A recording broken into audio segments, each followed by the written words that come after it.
पवनी शहरात विदर्भातील अष्टविनायकांपैकी एक गणपती असून या ठिकाणी आणखी 2 मानाचे गणपती विराजित झाले आहे। पंचमुखी गणेश, रांजीचा गणपती आणि धरणीधर गणेश असे 3 मानाचे गणपती या ठिकाणी असून या मूर्त्यांना जुना इतिहास आहे। पूर्वीच्या काळात पवनी शहरात यायला नदी वात्र हा एकच मार्ग असल्याने पवनराजाने नदीकाठावर असलेल्या बांबूच्या रांजीखाली 5 फूट उंच गणेशाची मूर्ती स्थापित केली। कालांतराने नदीकाठावर रांजी मोठ्या प्रमाणात तयार झाल्याने नागरिकांनी या गणपतीकडे पाठ फिरवली होती। गावातीलच काही तरुणांनी काही वर्षाआधी येथील स्वच्छता करून परत गणपतीची पूजा अर्चना सुरू केली।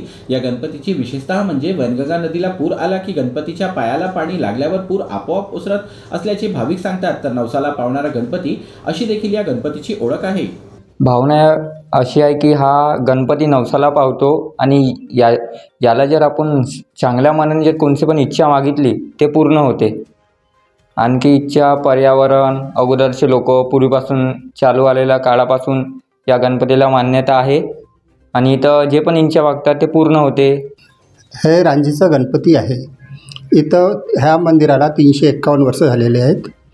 इथं खूप सारे रांजी होत्या। इथं कोणी यायला तयार नव्हते। आम्ही वार्डातली मुलांनी सगळं इथलं साफसफाई करून सिनरी इथलं शोभा वाढवली, बगीचे तयार केलं।